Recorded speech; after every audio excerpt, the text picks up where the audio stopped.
मुंबई महानगरपालिका निवडणुकीसाठी भाजपमध्ये इच्छुकांची भाऊगर्दी दिसतेय। मुंबईतल्या 6 लोकसभा क्षेत्रामध्ये जवळपास 1800 जण हे इच्छुक असल्याचं दिसतंय।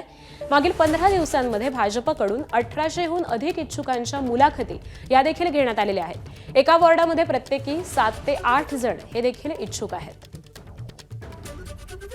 त्यामुळे भाजपमध्ये उमेदवारीसाठी इच्छुकांची ही भाऊगर्दी असल्याचं दिसतंय।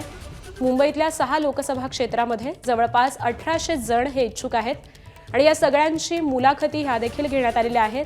मागील 15 दिवसांमध्ये जवळपास 1800हून अधिक इच्छुकांच्या मुलाखती या भाजपकडून घेण्यात आलेल्या आहेत। आणि आज संदर्भातले अपडेट जाणून घेऊयात। आमचे प्रतिनिधी अभिषेक मुठाळ सध्या आपल्या सोबत आहेत। अभिषेक, महापालिका निवडणुकीच्या दृष्टीने भाजपमध्ये इच्छुकांची भाऊगर्दी दिसतेय, कशा पद्धतीने तयारी सुरू आहे? एकूणच विधानसभेमध्ये मोठ्या प्रमाणात भाजपला यश मिळाल्यानंतर मुंबई महापालिकेसाठी भाजपकडनं तयारी आपल्याला होताना पाहायला मिळते आणि त्याच दृष्टीनं मागील आठवड्यामध्ये ज्या इच्छुक आहेत नगरसेवक पदासाठी त्यांच्या मुलाखती आपल्याला होताना पाहायला मिळालेल्या आहेत।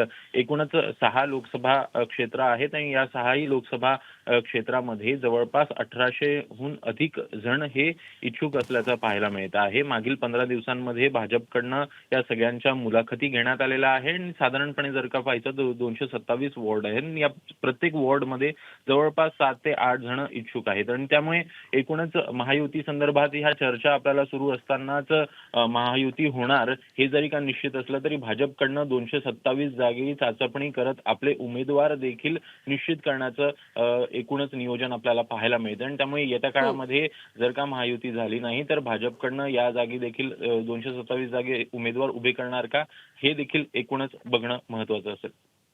अगदी, त्यामुळे येणाऱ्या काळामध्ये नेमकं काय घडतं हे पाहणं महत्त्वाचं ठरणार आहे। धन्यवाद अभिषेक या माहितीसाठी। एबीपी माझा, उघडा डोळे बघा नीट।